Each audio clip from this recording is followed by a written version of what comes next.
Hi everyone. So today we're going to continue what Dr. Ziad started about chapter 5, eigenvalues, eigenvectors, and diagonalization. We're going to continue what he have started, and today we're going to do section 8.2, which is about diagonalization of square matrix. But before, I would like to recall a very important fact that Dr. Ziad talked about last time. Very important. Okay.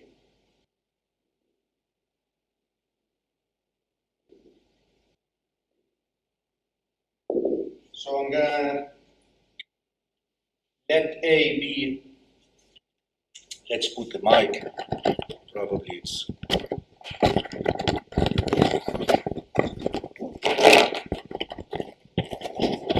okay. So now let A be a n by n matrix. Let A be a n by n matrix. Then we have the following facts. Facts number 1. The sum of the multiplicity of the eigenvalues of A is equal to the n, which is the number of rows which is equal to the number of columns of A. So the sum of multiplicity of the eigenvalues of A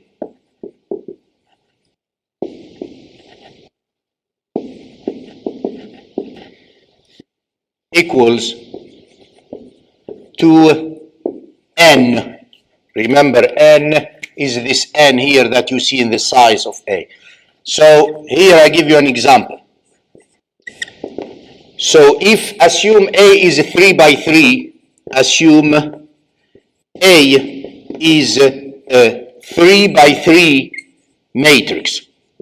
So n here is equal to 3. Then when I compute the eigenvalues of A, I will be facing only 3 possibilities. First possibility, A has 3 distinct eigenvalues. When we say 3 distinct eigenvalues, that means each eigenvalue is of multiplicity 1. And you have 3 distinct, you sum 1 3 times, you get exactly the size of the matrix. Second possibility, A has 1 eigenvalue of multiplicity 2 and 1 eigenvalue of multiplicity 1. So in this case, A has only 2 distinct eigenvalues, but one has multiplicity 2 and the other has multiplicity 1. The third case, A has only 1 eigenvalue, but this eigenvalue will be of multiplicity 3. Okay, then either A has 3 distinct eigenvalues, so each one of them is of multiplicity 1 and sum of them will be equal 3, the sum of the multiplicity, not the sum of the eigenvalues. Or second possibility, A has 2 eigenvalues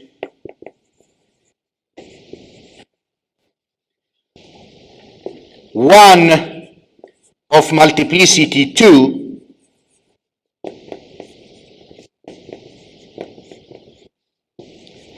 and the other of multiplicity 1.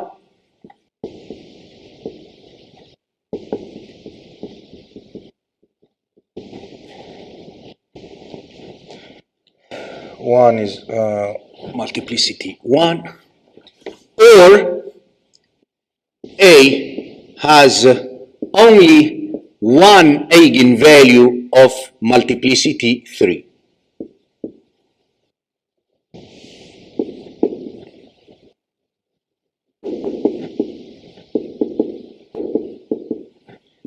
This is very important point because in the exam, it's extremely important to get the eigenvalues correct. If the eigenvalues are wrong, all the rest of the process, diagonalization and everything is going to be wrong. So you really have to spend the time when computing your eigenvalues. Make sure that your eigenvalues are correct. In the last video, Dr. Ziad, he told you that the sum of the eigenvalues with respect to their multiplicity, so that means if an eigenvalue is repeated, is of multiplicity 2 or 3, you need to sum it 3 times. The sum of the eigenvalues with respect to their multiplicity is equal to the trace of the matrix A. And the product of the eigenvalues with respect to their multiplicity, for example, if an eigenvalue is of multiplicity 2, you multiply it twice. So the product of the eigenvalues with respect to their multiplicity is also equal to the determinant of the matrix A. And now here is another fact. We are telling you that the sum of the multiplicity of the eigenvalue must be equal to n, that is here in the size of the matrix A. So all those tools is to check really your answer. Are you getting the right eigenvalues or not? I repeat again, it's extremely important to get the correct eigenvalues. If the eigenvalues are wrong, you will never be able to diagonalize your matrix A. Okay, so another second important point, we said that the trace of A is equal to the sum of the eigenvalues with respect to their multiplicity. With respect to their multiplicity.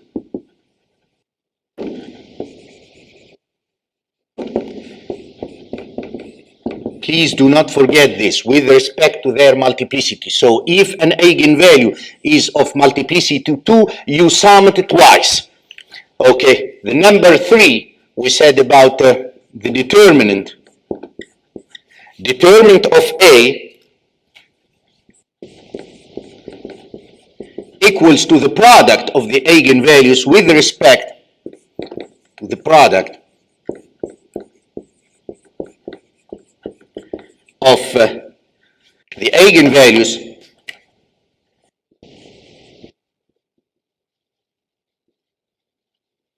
with respect also to their multiplicity.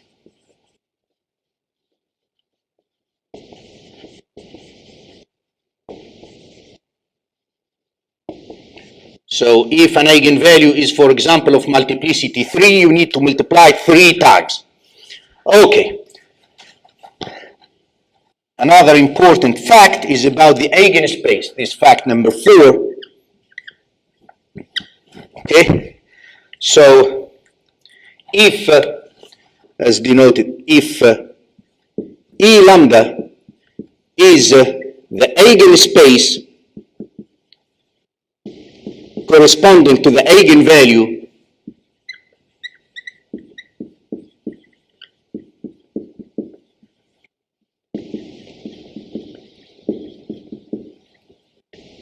value lambda, then we know that E lambda is a subspace of Rn.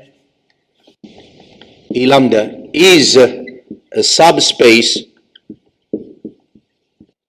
of Rn, because we are dealing with n by n matrix, Rn, and you have an information about the dimension of this Eigen space.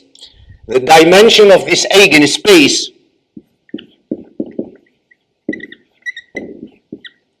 always greater or equal to 1.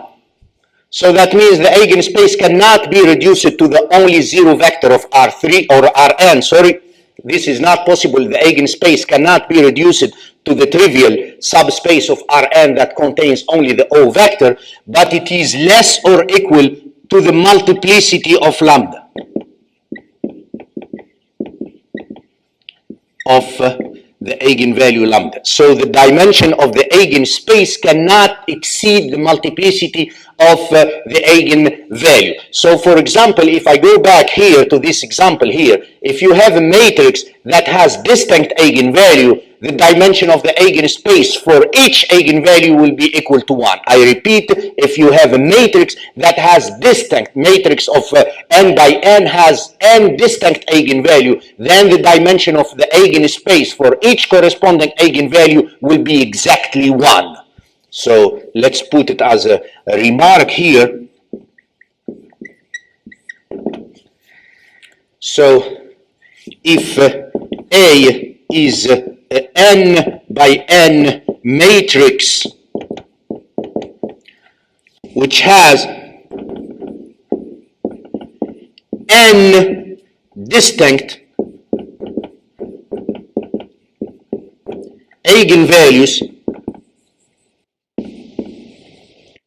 let's call them lambda I going from 1 till n. Remember, n distinct eigenvalues, that means every eigenvalue has multiplicity 1. The sum of the multiplicity gives you exactly n. Then the dimension of every eigenspace corresponding to every eigenvalue will be equal exactly 1. Then dimension of each eigenspace corresponding to each eigenvalue lambda will be exactly 1. Because you go back here to this inequality, you have the dimension of the eigenspace is between 1 and the multiplicity of lambda. But the multiplicity in this case, when A has n distinct eigenvalue, the multiplicity of each eigenvalue will be exactly 1. So that you sum the n distinct of them, you get exactly n. So it will be here 1 from the left, 1 from the right. That tells you that the dimension of the eigenspace will be exactly equal to 1. Okay. So those are important facts about eigenvalues, eigenvector. So eigenvalues and eigenspace. We go to number 5 here. Okay. I'm done with the remark here. That was a remark. Okay. Go back now to the fact number 5. So Dr. Ziad told you last time that eigenvectors corresponding to distinct eigenvalues are linearly independent. I repeat, eigenvectors corresponding to distinct eigenvalues are linearly independent. So let's write it. Eigenvectors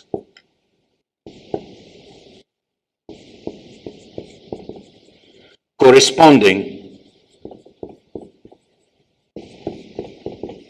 to distinct eigenvalues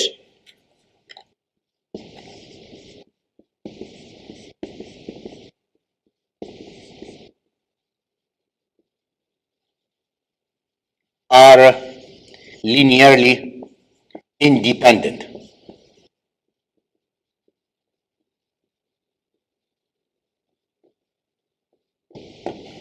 So as a small example, can do it even for 2 by 2. So if I have A V1 is equal lambda 1 V1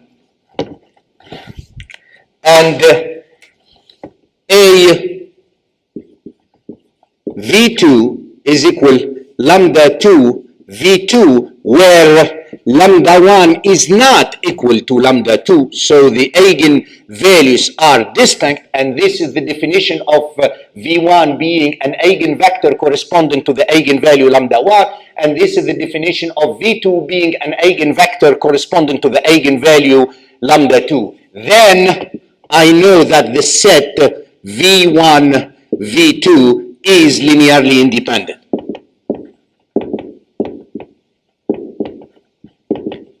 Independent.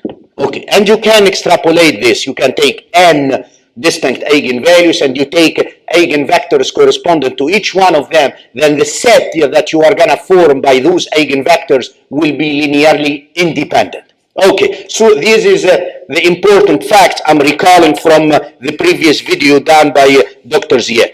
Now we go to the definition of what does it mean, square matrix being diagonalizable. Okay, so definition.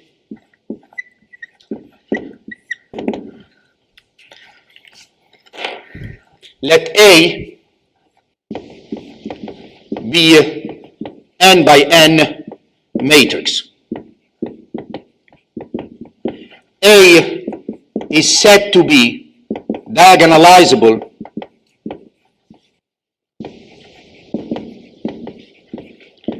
if and only if there exists a diagonal matrix D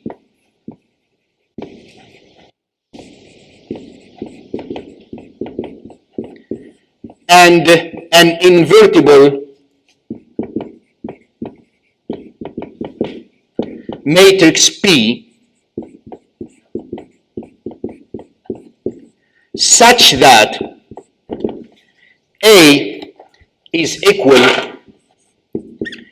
P times D times P inverse. So we are talking about P being invertible, so P inverse exists. And A now is said to be diagonalizable if you can write A, it's equal P times D times the inverse of P. This is very simple definition. The work after is how to get the D and how to get the P. So our job later will be to find what is the matrix P and what is the matrix D. And I will show you how you find it. But before, we're going to go to some section that is very important. I'm going to give you necessary and sufficient condition, that means if and only if, to check whether a given square matrix is diagonalizable or not. So before going and computing P and D, you need to make sure whether this matrix is going to be diagonalizable or not. Is going to be diagonalizable means will you be able to find the diagonal matrix D and an invertible matrix P such that A is written P, D, P inverse.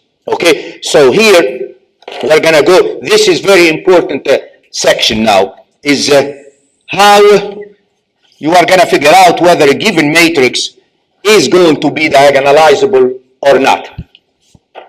Okay, so very important. And those are necessary and sufficient conditions. That means if and only if. So if these conditions are not satisfied, automatically A is not diagonalizable. But if those conditions are satisfied, automatically A is diagonalizable. And the other way around, if A is diagonalizable, you know that one of those conditions must be satisfied. And if A is not diagonalizable, you know that those conditions, at least one of them is not satisfied. So we're going to fix n by n matrix like here. So let A be a n by n matrix. Then A is diagonalizable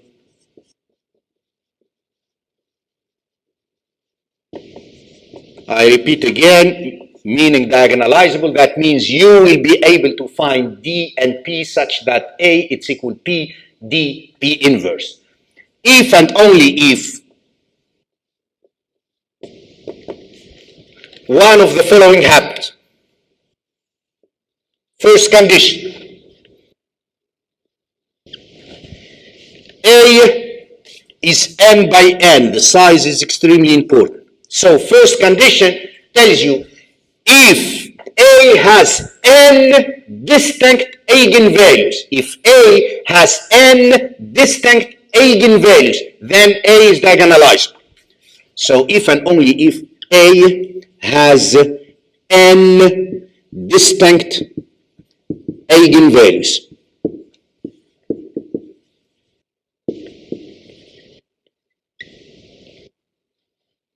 So this is the one condition. So if I have n by n matrix, let's say in this example I have 3 by 3 matrix, and I see that my 3 by 3 matrix has 3 distinct eigenvalues, then automatically A is diagonalizable. Or, second condition, the dimension of every eigenspace is equal to the multiplicity of the corresponding eigenvalues. The dimension of every eigenspace is equal to the multiplicity of the corresponding eigenvalues.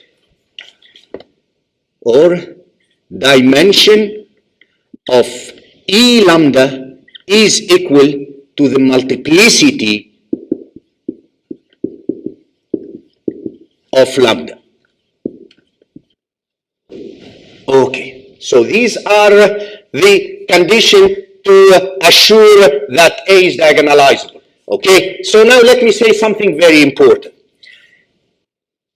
If the multiplicity of the eigenvalues are all 1, then the second one becomes obvious because of this one, what we wrote here in the remark. Dimension of the eigenspace is equal 1 if you have n distinct eigenvalues. Okay, so basically these two conditions, you use the number 1 if you see n distinct eigenvalues. Then I go for number 1. Number 1 tells me, because I said if and only if, this condition or this condition, this condition or this condition. So the first one is trivial. If you have n distinct eigenvalues, then the dimension of the eigenspace is going to be equal to 1, and then you are done. We know that A is diagonalizable.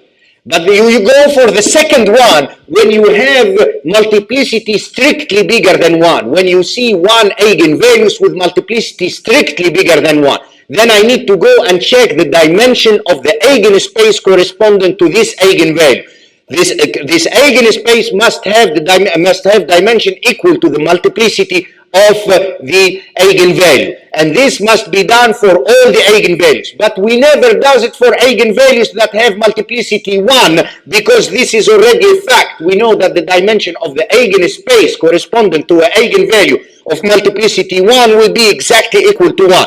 So this condition, you use it when you see eigenvalues that has multiplicity strictly bigger than 1. When you have an eigenvalue with multiplicity strictly bigger than 1, go and check the dimension of the eigenspace corresponding to this eigenvalue. If the dimension of the eigenspace corresponding to this eigenvalue is equal exactly to the multiplicity, then you are going to say that A is diagonalizable. And you have to do it for all the eigenvalues that have multiplicity strictly bigger than 1. You have to do it for all the eigenvalues that they have multiplicity strictly bigger than 1. You don't just do it for 1 and you forget about the rest. No, each time you have an eigenvalue with multiplicity strictly bigger than 1, you go and check the dimension of the eigenspace. If the dimension of the eigenspace is equal to the multiplicity for all those eigenvalues that have multiplicity strictly bigger than 1, you will say that A is diagonalizable. If one of them, if you find one eigenspace that is not equal, has dimension not equal to the multiplicity of the eigenvalue, you are going to say that A is not diagonalizable. Because I'm telling you here, you have if and only if. Those are necessary and sufficient conditions. Okay, for A being diagonalizable. Okay, so this is how you figure out whether a matrix A is diagonalizable or not. So let's do example. Okay, so we have start easy example here. Exercise 37, for example. We have matrix A is equal to 2 minus 3, 1 minus 1. Okay, so the question is to determine whether A is diagonalizable or not. So what first I'm going to go and I'm going to compute the eigenvalue. So I'm going to compute the so-called characteristic polynomial and write the characteristic polynomial is equal to 0. That is what we call the characteristic equation, and find the roots of this. The roots are exactly the eigenvalues. So the characteristic polynomial is the determinant of A minus lambda identity, and we are working here with I2. So this is 2 minus lambda minus 3, 1 minus 1 minus lambda. I compute this one, so it's 2 minus lambda times minus 1 minus lambda plus 3. So this is the so-called characteristic polynomial.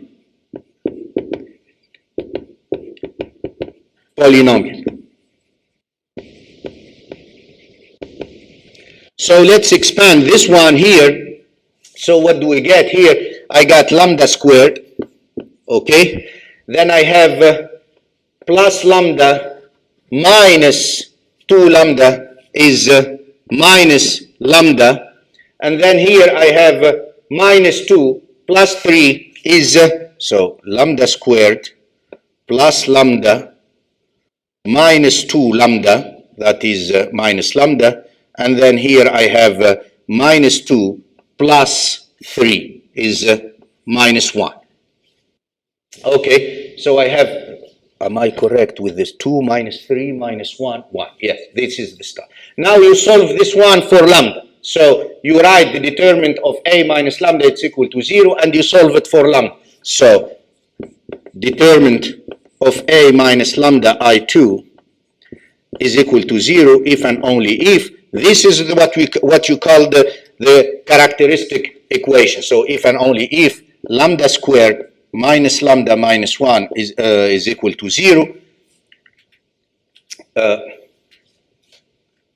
minus 2 plus 3, it's plus 1, not minus 1. It's minus 2 plus 3. So it's so this with this, this with this, this with this, this with this. We should not make any mistake. So I have minus 2 plus 3 is plus 1, and then now here I have minus 2 lambda, okay, and then plus lambda becomes minus lambda, and then the other one is lambda squared. Okay, so this is a plus 1. Okay, so this is the so-called characteristic equation.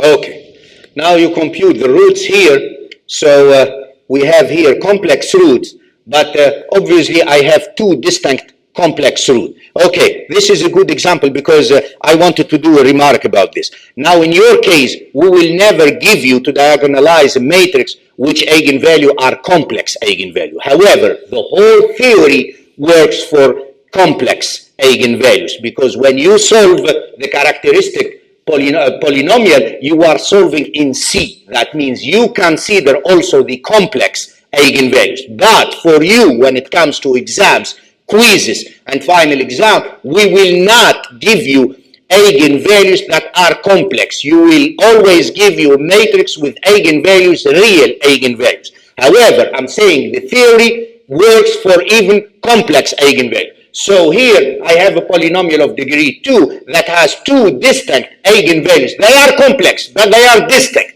Two distinct eigenvalues. Then I can say that A is diagonalizable.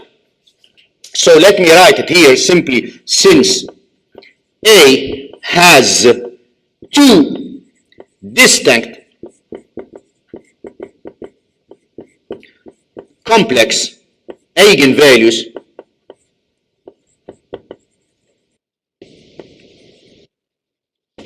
A is diagonalizable.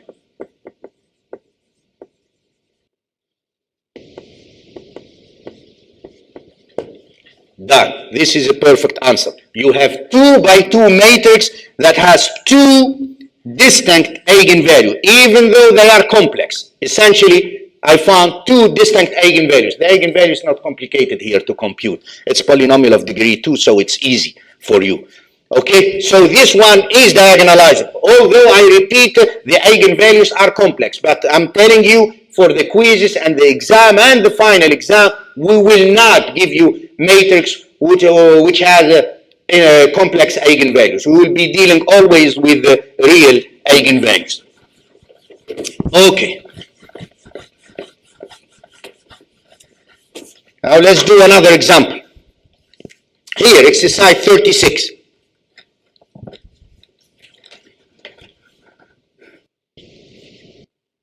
The matrix A is 4, 0,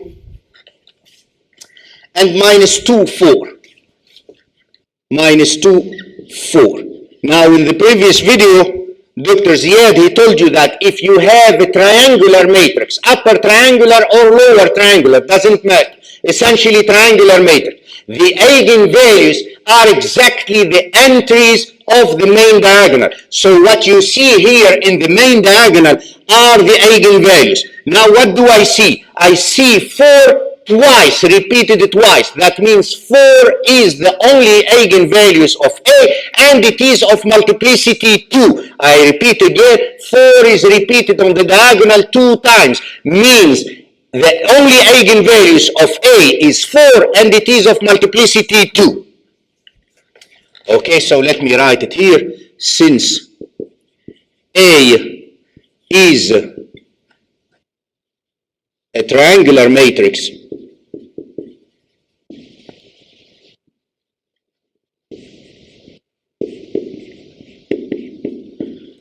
A has lambda is equal to 4 as an eigenvalue of multiplicity 2.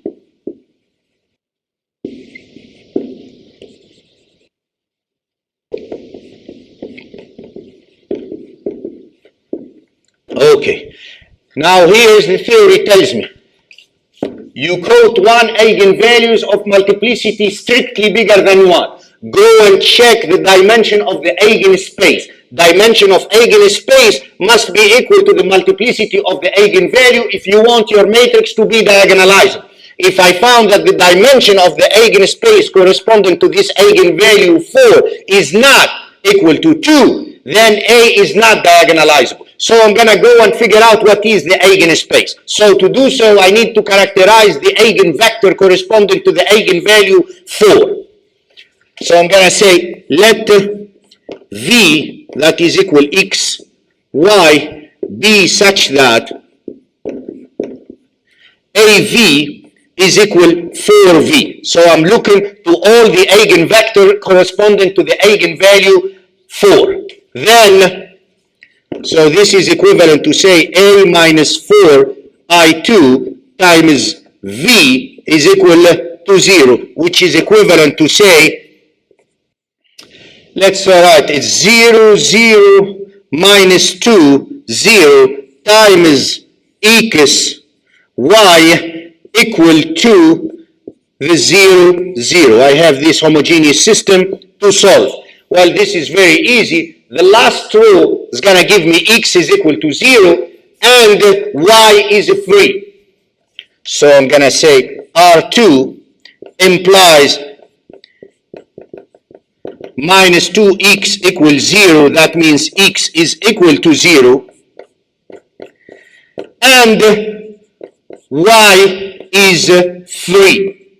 You have no condition on the y. Y is free. So if I rewrite my vector now v, I will obtain the following.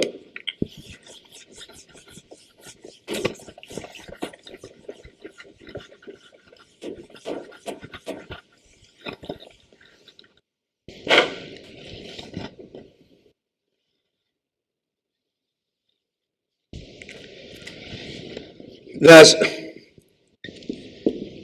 the v, this eigenvector, instead of x, I have 0, y is free, so I take y times 0, 1, and y is in R, that means is free.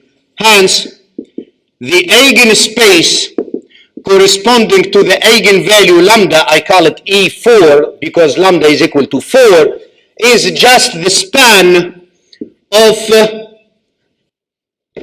the vector 0, 1, because each vector, eigenvector corresponding to the eigenvalue 4 is written constant times the vector 0, 1. So the set of all those eigenvector, this set is called the eigenspace, is just the span of 0, 1. And hence, the dimension of this eigenspace is equal to 1, distinct from the multiplicity of the eigenvalue 4, which is equal to 4. Therefore, A is not diagonalizable.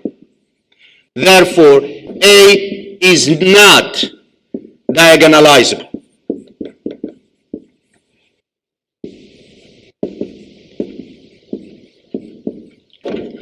Okay, A is not diagonalizable. Okay, so this is about the condition, necessary and sufficient condition for a given matrix, square matrix A to be diagonalizable or not. Now let's go to the second step in the construction here, and I'm going to show you how you construct D and P, and what is actually D and P. Okay, so let me call this one, how do we find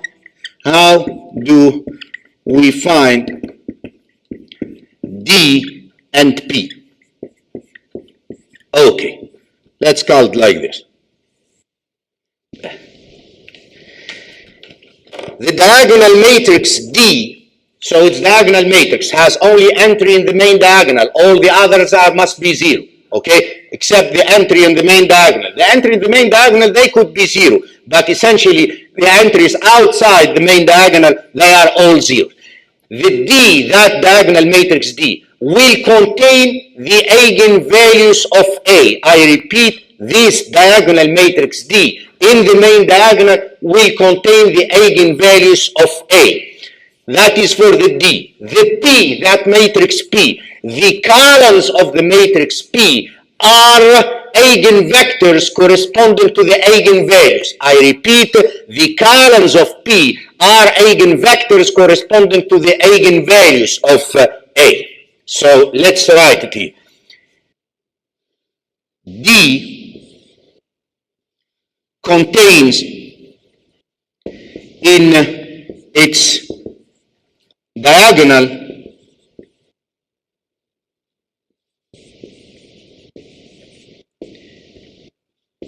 the eigenvalues of A, but I'm going to write it with red here, with respect to their multiplicity. With respect to their multiplicity. What does it mean? So if I have an eigenvalue of multiplicity 2, it must appear in the diagonal of D 2 times. If I have an eigenvalue of multiplicity 3, it must appear in the diagonal D 3 times. So I'm going to write it with in red, with respect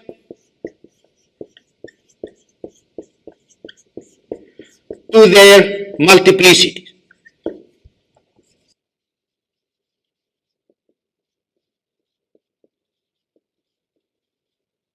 Okay, that is for the D. Now the P. So this is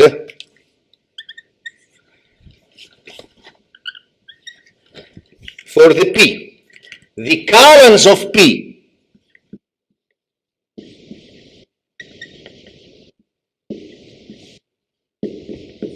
are eigenvectors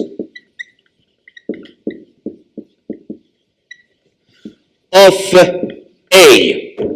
Okay, we are not done yet, because now how you order them is important. Now, how do you order them? Okay, let me take an example here. It's better to work on some example. Assume A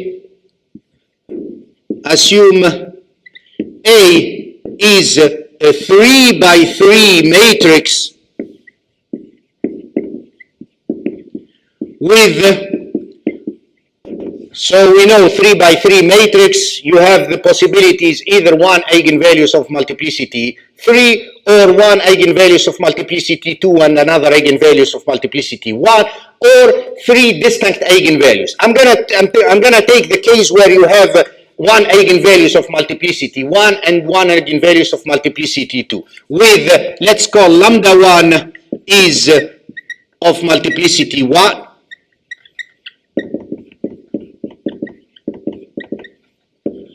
and I'll call the other one lambda 2 is of multiplicity 2.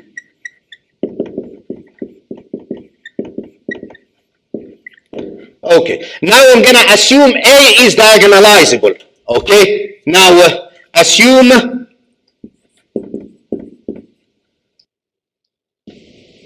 A is diagonalizable. We know in this situation A is diagonalizable if and only if this is equivalent to saying that the dimension of the Eigen space corresponding to lambda 2 is equal to 2. Because this one has multiplicity 1, so I know that the dimension of the Eigen space corresponding to lambda 1 is equal to 1. But this one has a multiplicity strictly bigger than 1, it is equal to 2. And I'm assuming A to be diagonalizable. So the multiplicity of the Eigen space corresponding to lambda 2 must be equal exactly to 2. Okay, now let's say we have this simple example, a 3 by 3 matrix that is diagonalizable and it has one eigenvalue of multiplicity 1 and one eigenvalue of multiplicity 2. Now the question is, how do I construct this D and P? Now here I told you already how you form D and how you form P. So then let's write D. D is equal. So it is a 3 by 3 matrix, like the size of A. Also the P, because you have P, D, P inverse. You must sure that this product gives you exactly A, which is 3 by 3. And here we are dealing with the square matrix, so all of them will have the same size. So D is also 3 by 3. This is just the algebra of matrices. When you do the product, you need to end up having A. A is a 3 by 3. Okay, so, and we have 3 entries in the main diagonal, and in this three entry, I'm gonna just put the eigenvalues of A. So I have lambda 1 of multiplicity 1. I come here and I put lambda 1. Here, lambda 2 is of multiplicity 2. I need to see it in the diagonal of D 2 times. So this entry here will be, let's write another color, lambda 2, and again lambda 2, because lambda 2 is multiplicity 2. The rest we know, it's 0, because it's diagonal matrix. Okay, now that is the P. Now how to form the D? Now the order here is very important. So from the moment you fix the D, the order for the columns of P is important. Let's write it here. P is equal to, in the first column, I put lambda 1. So the first column of P will be an eigenvector corresponding to lambda 1. Any eigenvector corresponding to the eigenvalue lambda 1. I repeat, in the first column here, I put lambda 1, the first eigenvalue. So the first column of P will be any eigenvector corresponding to the eigenvalue lambda 1. So I'm gonna come here and I write it in green like this lambda 1. I put V1. So here V1 is an eigenvector, any eigenvector corresponding to lambda 1.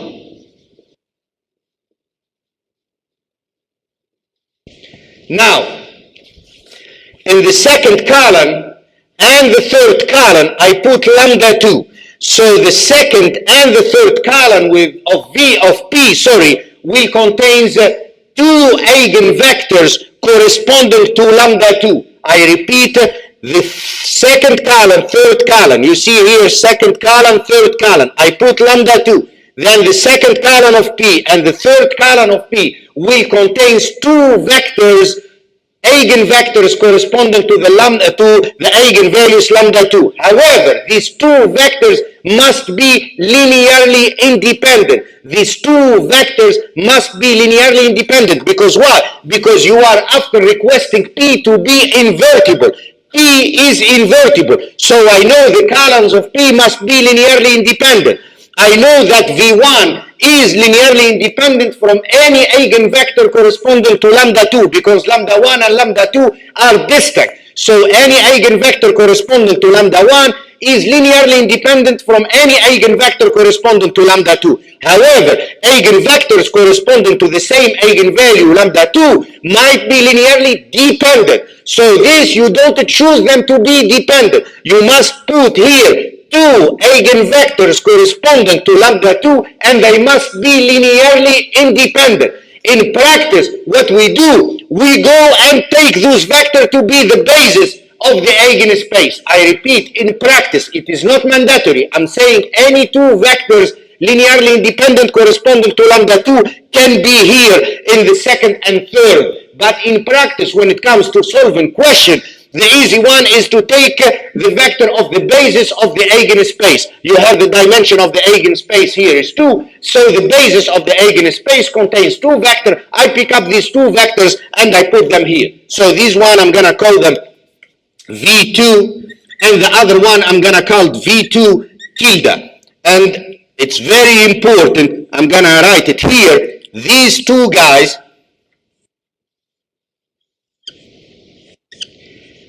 any two eigenvectors, linearly independent eigenvectors, linearly independent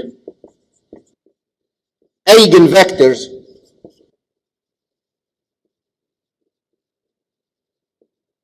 corresponding to lambda 2. To lambda 2. Extremely important.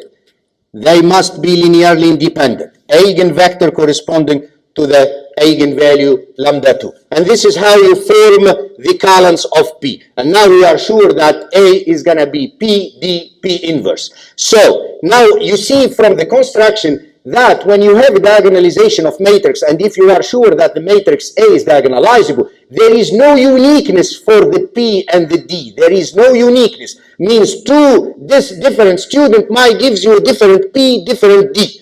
Different P, different D. Because some student might put lambda 2 first, another lambda 2 first, and then he put lambda 1. And he comes here, he chooses distinct vectors, different vectors. They are linearly independent, but they are other vectors than what you have chosen. Or somebody might write lambda 2, and then he put lambda 1, and then he put lambda 2 again. This is possible.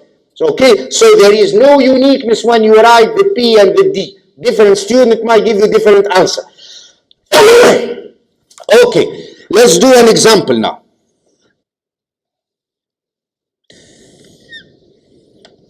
So that we see this construction here. Let's do an example.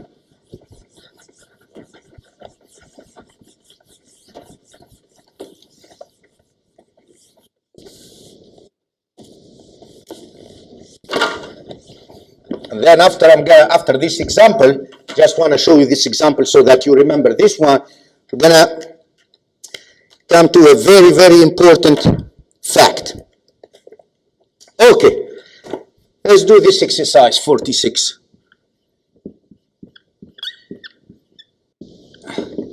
A is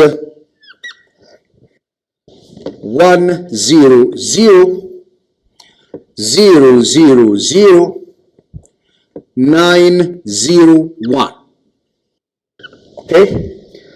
So we need to figure out whether A is diagonalizable or not, and if it is diagonalizable, we need to find the P and D. Okay, so first of all, you see that A is a triangular matrix, so whatever I'm seeing here in the main diagonal are the eigenvalues of A. So I'm going to simply write, since A is diagonalizable, is triangular,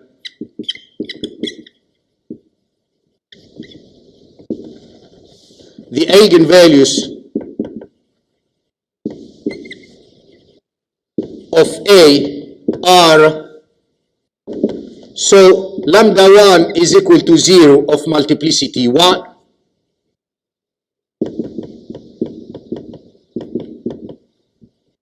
and lambda 2, that is equal 1 of multiplicity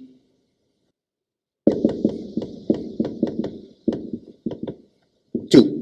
Now 0 is of multiplicity 1, that means I know that the dimension of the eigenspace corresponding to 0 will have dimension 1. The eigenspace corresponding to the eigenvalue 0 will have dimension 1. So I don't have to worry about. I go to this one. This one has multiplicity 2, strictly bigger than 1. I need to check the dimension of the eigenspace corresponding to the eigenvalue 1.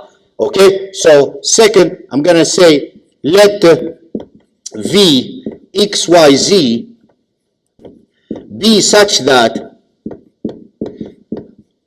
AV is equal lambda 2 times V. So I'm characterizing all the eigenvectors so that I can find the eigenspace corresponding to the eigenvalue lambda 2 that is equal to 1. This is equivalent to say A minus I3 times V is equal the O vector of R3, which is equivalent to say, okay, let's write this one.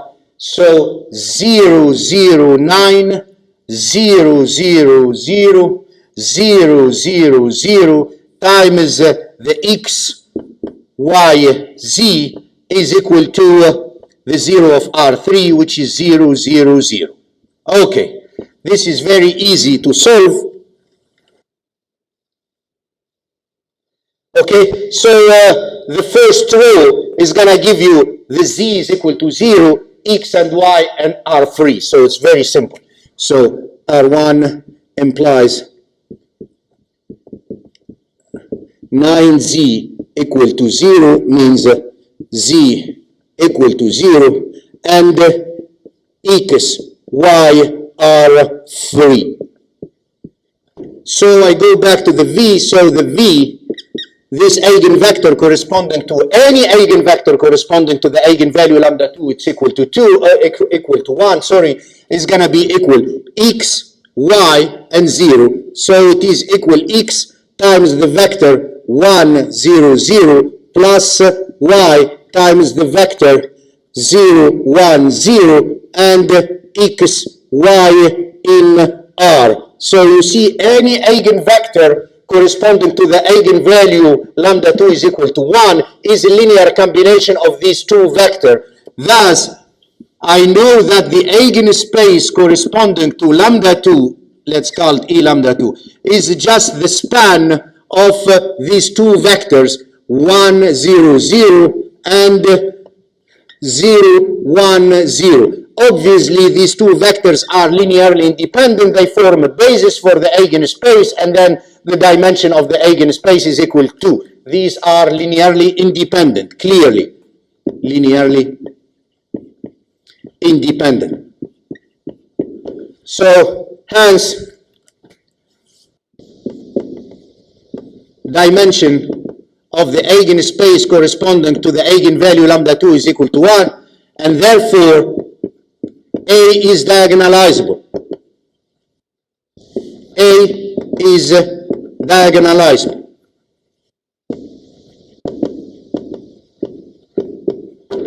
Now I go and I construct, so A will be equal P, D, P inverse with D equal, okay, what I'm going to put the eigenvalue lambda 1, for example, first. Let's write it in another color. So I'm putting lambda 1 first is 0, and then I'm going to put lambda 2 twice. 1, 1. Okay? And the rest is 0, 0, 0, 0, 0, 0. And the P,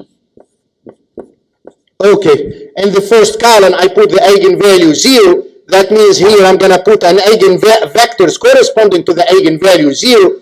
And so an eigenvector corresponding to the eigenvalue 0, you need to find one eigenvector. So basically you really need to compute the eigenspace corresponding to the eigenvalue 0 and catch only one eigenvector. For this example I'm going to write it V1, but we'll get back to it. I'm not interested in that one. I'm interested in this one here. Here, let's write this one in another color, we say, so that we don't mix. I put V1. Okay, V1 is an eigenvector corresponding to the eigenvalue 0. We'll get back to it. I'm interested in this one. Here I have 1 repeated twice. So the second column and the third column will be two eigenvectors corresponding to the eigenvalue 1. But these eigenvectors, they must be linearly independent. Linearly independent. Well, you see here, these are the basis of the eigenspace eigenspace corresponding to lambda 2, which is equal to 1. So I can just put these two vectors. And the order is not important. You put 0, 1, 1 or 1, 0, 0 in the second or in the third place is not important. So I'm going to put here in blue, I'm going to put this vector 1, 0, 0 and then I'm going to put here 0, 1, 0. Okay, so now I have two vectors corresponding to the same eigenvalue 1, but these two vectors are linearly independent. Now let's go back to that V1 here. V1, you just compute any eigenvector corresponding to the eigenvalue 0, so the same, I'm going to say,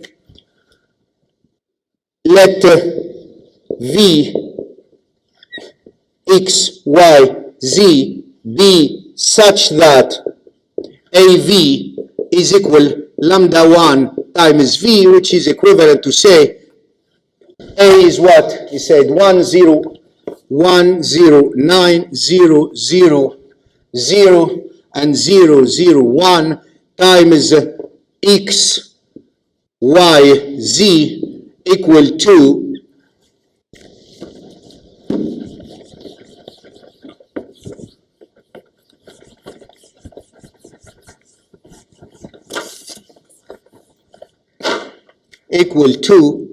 so we have the 0 of R3. This system is very simple, so R3 implies Z equal to 0. Backward substitution, R1 implies, so because Z is equal to 0, I use this one, but with R1 backward substitution gives me X is equal to 0 and Y is 3. So your vector V will look like 0, Y, 0, which is equal Y times 0, 1, 0, Y in R. And the Eigen space corresponding to the eigenvalue lambda 1 will be the span of this 0, 1, 0. Okay? So you come back here and you put any eigenvector corresponding to the eigenvalue 0, any eigenvector. You can choose just this vector of the basis of the eigenspace. You can put 0, 1, 0, and then you are done. So I come here, and I'm going to put it in green, 0, 1, 0. Okay, now, a remark, let's now. That is one answer, okay? Let's put it as a remark. Let's assume I have done all this, and in the construction of the D, I don't want to put that order, remark here. Okay, I'm going to come here. We are at this level now. We are at this level here. I'm going to construct the D and the P. I can write D the following. I'm going to put 1 first, then I put 0, then I put 1 again. So the 0, let's put it in green. Okay. Okay, so I did this. So I put 1, then I put 0, then 1. It is true, because we said the D contains the eigenvalues, and you need to see them, the eigenvalues with respect to their multiplicity. 1, I can see it, it is repeated twice in the diagonal of D. Now let's see what happened to the P now. Okay, now the P, for the P, I write P, okay, equal to, I put in the first column here, I put 1. So the first column here must be an eigenvalue corresponding to 1. So I can choose this one, 1, 0, 0. I put 1, 0, 0. Then here, in the second column, I put 0. Then in the second column of P here, I must put an eigenvector corresponding to 0. I'm going to put 0, 1, 0. So let's put it in green, 0, 1, 0. Now, in the third column here, I put 1 as eigenvalue. So the third column of P will be also an eigenvector corresponding to the eigenvalue 1. But it must be linearly independent from your first one. Must be linearly independent from the first one. Keep in mind, P is invertible. So the columns of P must be linearly independent. So I'm going to pick up this one here and put it on the last one. So 0, 1, 0. And this is another answer. I know that A, it's equal P, D, P inverse with this D and this P. So this is why I'm telling you, when you are solving this type problem, there is no uniqueness for the P and for the D. No uniqueness, okay? Now here, we're going to go and do some important, very important remark. Very important.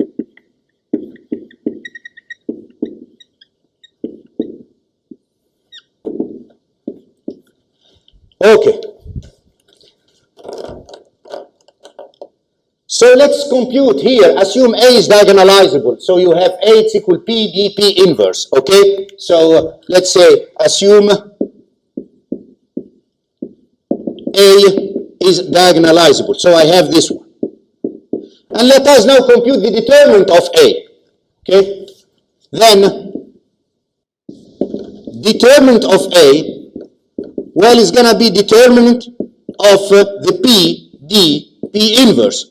But in chapter 2, you have seen that the determinant of the product is the product of the determinants. So I can write it equal determinant of P times determinant of D times determinant of P inverse.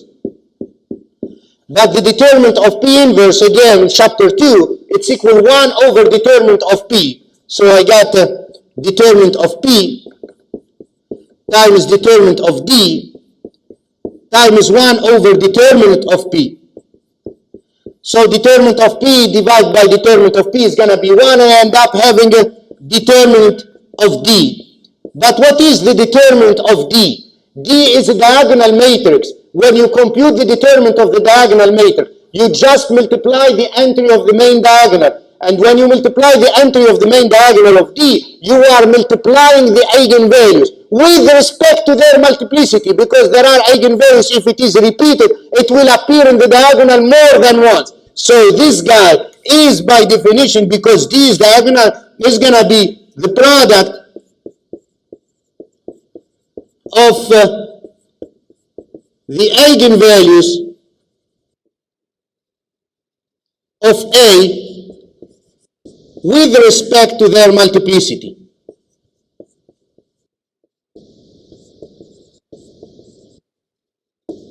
To their multiplicity.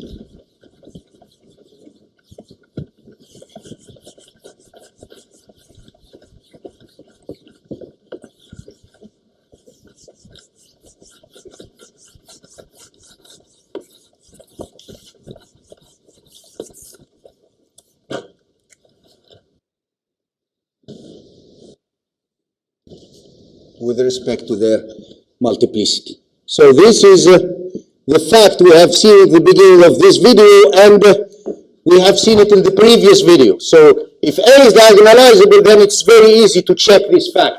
Determinant of A is equal determinant of D, but D is formed in the main diagonal, is formed by the eigenvalues. So you keep multiplying the eigenvalues that appears in the diagonal, but you just take the product of this element, these entries of the main diagonal, and those entries can be repeated. This is why you get the product of the eigenvalues of A with respect to their multiplicity. Number 2.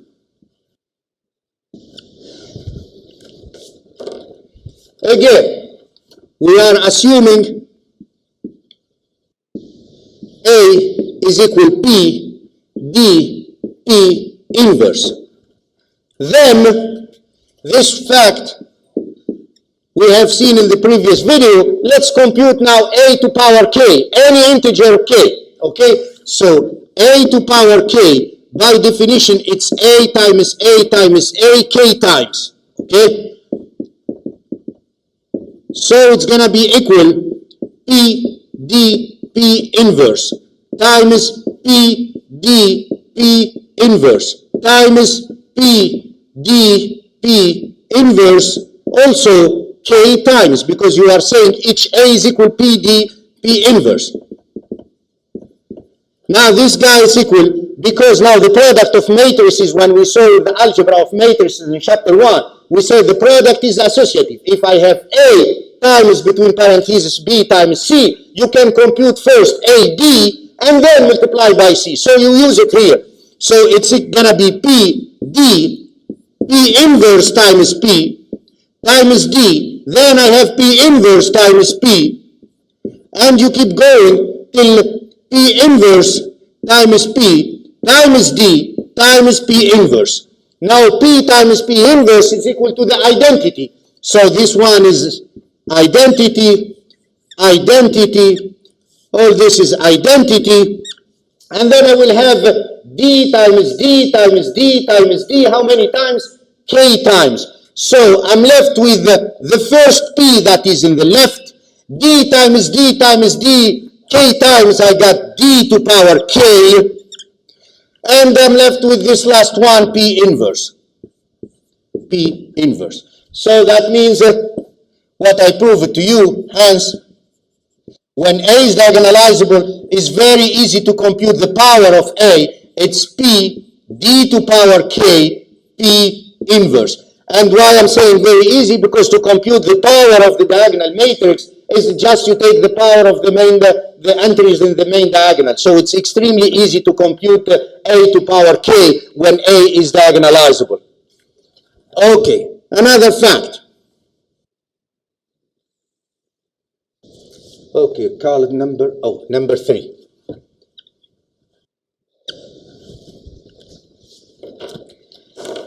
Now let's go back to this example here, okay?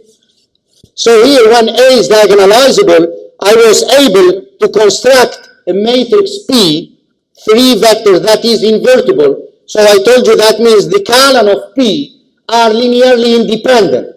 We are in R3. Those columns are in R3. 3 of them that are linearly independent. Then they form a basis of R3. And this will be always the case for diagonalizable matrices. If A is an n by n matrix, then A is diagonalizable if and only if, this is necessary and sufficient condition, you can form a basis of Rn formed by the eigenvectors of A. I repeat, if you have n by n matrix, and you are saying A is diagonalizable, automatically you must be able to form a basis of Rn by the eigenvectors of A. And this is the example of 3 by 3 matrix. It is diagonalizable, so we were able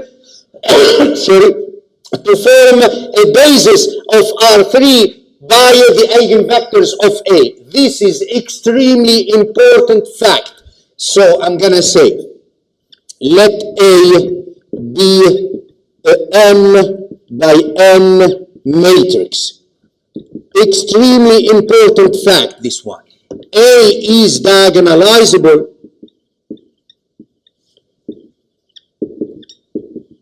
if and only if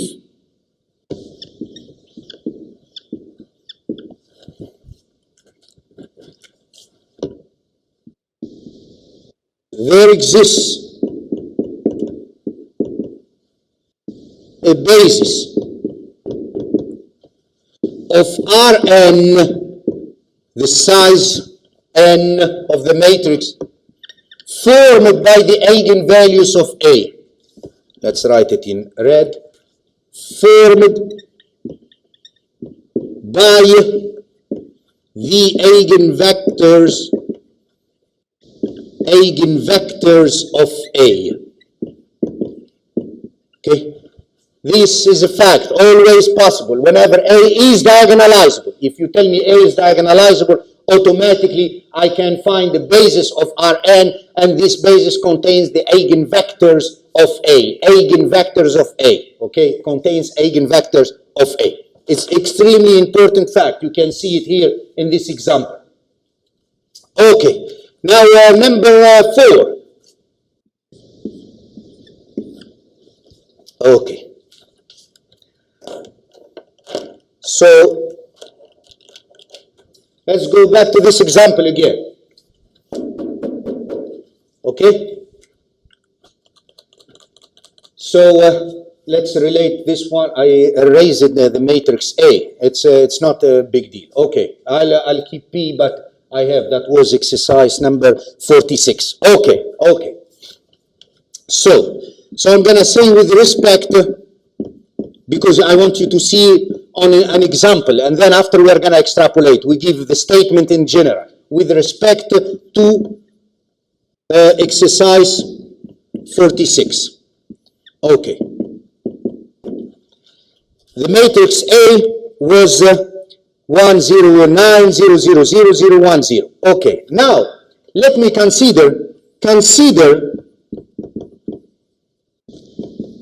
the matrix transformation So this is with respect to the chapter 8. I'm going to call it TA.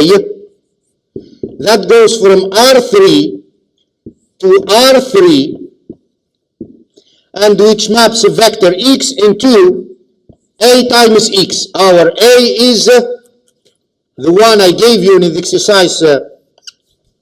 So it's 1, 0, 9, and 0, 0, 0, and 0, 0, 1. So this is of the exercise 46. Okay, so I have a matrix transformation. Now, I want to write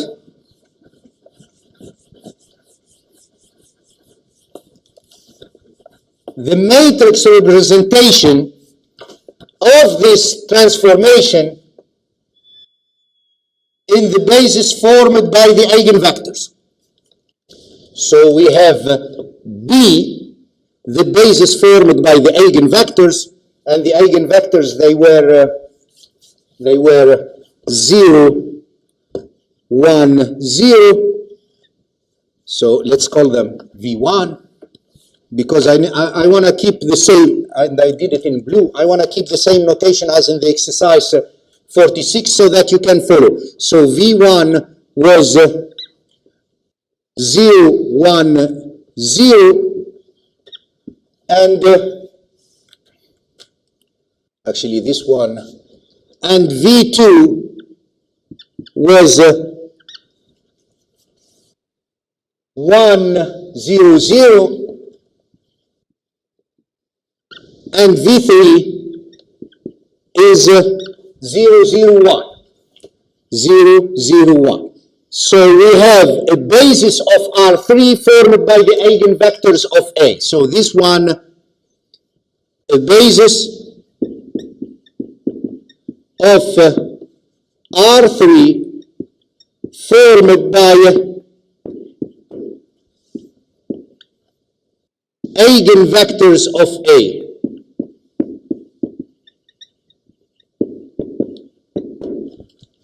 And now I would like to see the matrix representation. Okay, find the matrix representation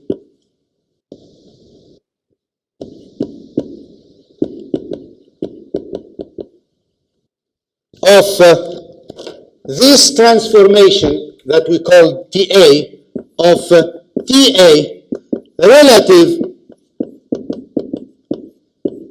to the basis B.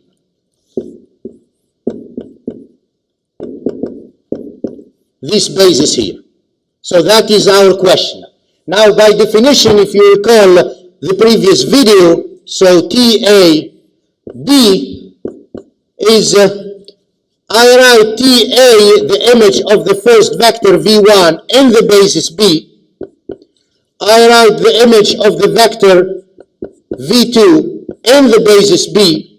And I write the image of the vector V3 in the basis B. So this is the definition how you construct the matrix representation. Now, let's compute. What is TA of V1? Well, here is the matrix representation. It tells me A times V1. But V1 is an eigenvector corresponding to the eigenvalue lambda 1. So I know that this one is lambda times V1. Okay? And so lambda 1, sorry, let's write it in green, or in blue I put it, okay. This one is lambda 1 times V1, because V1 is an eigenvector corresponding to the eigenvalue lambda 1. So, if I write now the coordinate vector of TA of V1 in the basis B, well, it has only lambda 1 on V1, and there is no V2 and V3. That means 0, 0. The coefficient of V2 and V3 is 0, 0. So I got what? I got exactly lambda 1, 0, 0. I do the same for the other ones. I write T of lambda 2 T of V, TA of V2, similarly, TA of V2, so it's going to be A V2, but V2 is an eigenvector corresponding to the eigenvalue lambda 2 is going to be lambda 2 V2, and so that tells me that the coordinate vector of TA of V2 relative to this basis B is going to be equal.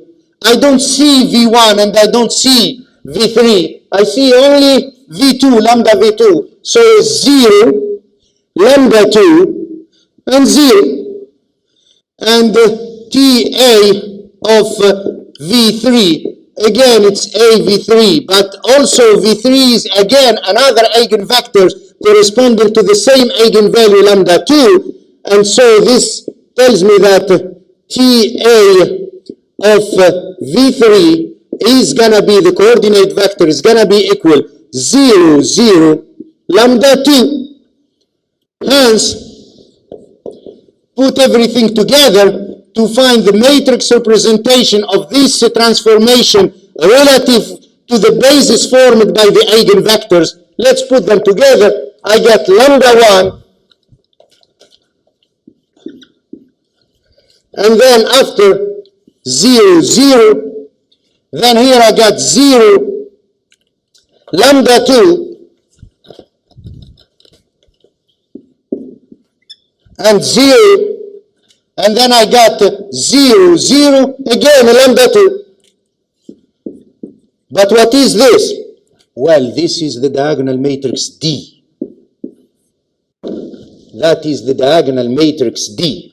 So, that D that you see inside in the expression when A is diagonalizable, P, D, P inverse, it's like the matrix transformation of this, it's the matrix representation of this transformation, linear transformation. So if you consider your matrix A as the matrix of a linear transformation, what you see inside the D is just the matrix representation of this transformation. And now, look how do you read the action of this A that is equal PDP inverse.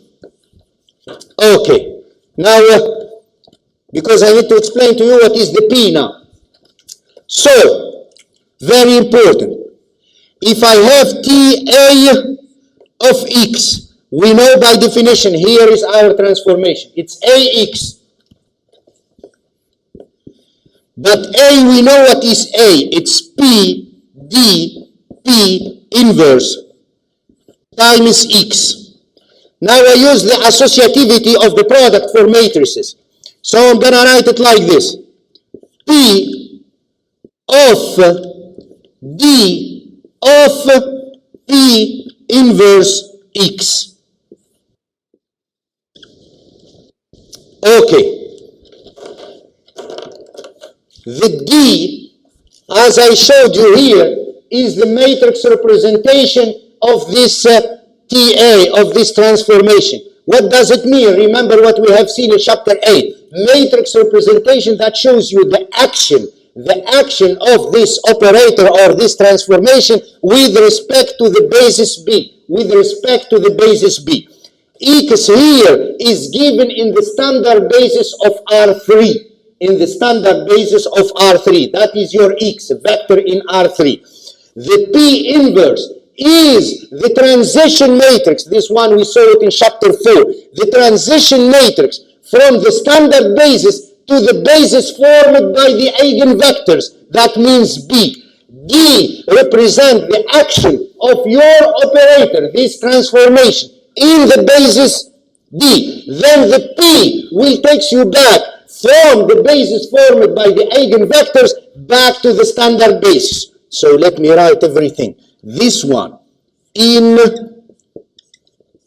the standard basis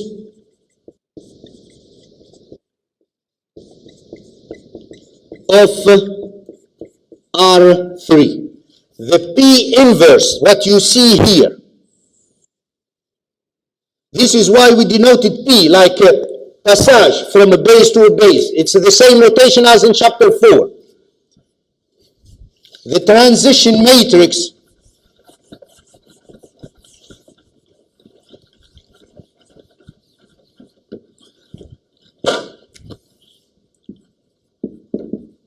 transition matrix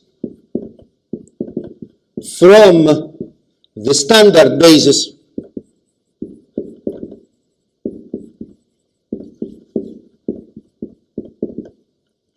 of R3 to the basis B formed by the eigenvector.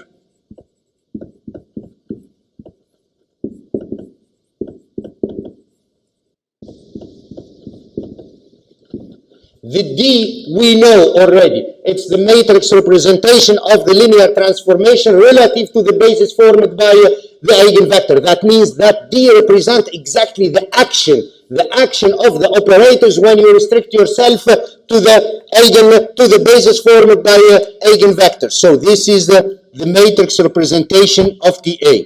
Let's write it. This is TA in the basis B. That is the D. We prove it here. Now the P here, this one, if P inverse takes you from the standard basis to the basis formed by the eigenvectors, then its inverse P will take you from the B, the basis formed by the eigenvectors, back to the standard basis. So here, this P here, the transition matrix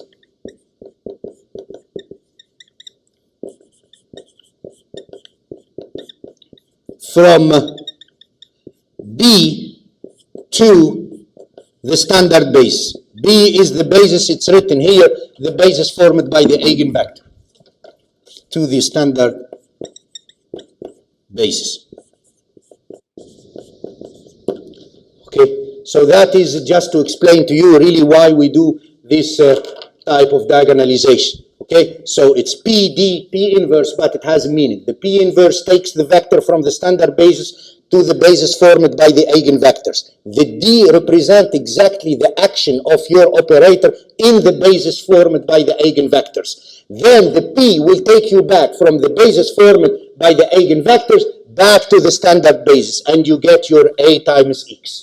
Okay, so now you tell me why we deal with the basis formed by the eigenvectors, why we have to do this. By definition, when you wrote the definition of an eigenvector, you said A times V is equal lambda times V. So even if you keep applying, and this Dr. Ziad showed you in the previous video, you keep applying A to V, you always increase the power of the lambda, but the V is still there. That means what? That means your vector of the vector or the eigenvectors, they don't do rotation under the action of A. They might increase in length because lambda could be bigger than 1 or less than 1. And they might change orientation because lambda could be positive or negative. But there is no rotation. Always AV is equal lambda times V. You take your vector, you multiply it by lambda. If lambda is positive, you keep the same direction. If lambda is negative, you flip the opposite. And if lambda is bigger than 1, you increase the length. If lambda is less than 1, you shrink. However, there is no type of rotation. And this is extremely helpful when it comes to computing things. You don't want to work with the vectors in a basis that are rotating. That complicates really the calculation. I mean, this is related to physics and stuff, but believe me, you might have seen it in physics 1 or physics 2. If the vectors of the basis start rotating, then or spinning, this makes makes the calculation extremely complicated. This is why people, they prefer to work with those eigenvectors, because maximum they change the orientation from one direction to one. Shrink like you shrink or you increase the length of the vector is not problem, but there is no spinning, there is no rotation. This is why we are doing this one. Of course, this is not always possible, because if A is not diagonalizable, we cannot go through all this kind of stuff. Okay, so this is basically what I wanted to say in this video. So hopefully we will post for you the common other chapters. We are left with only one chapter that is about the inner product spaces. Please, I advise you to go through a couple of exercises here from this chapter number 5. Remember, in chapter number 5, we are only covering two things, 5.1 and 5.2. So up to diagonalization, and that's it. And for the diagonalization, you have only to take care of the real number, that the eigenvalues that are real number, no complex. We will never ask you about complex. However, the theory is also true when you have a complex eigenvalues. Okay, so that's it for today, and see you for the next video.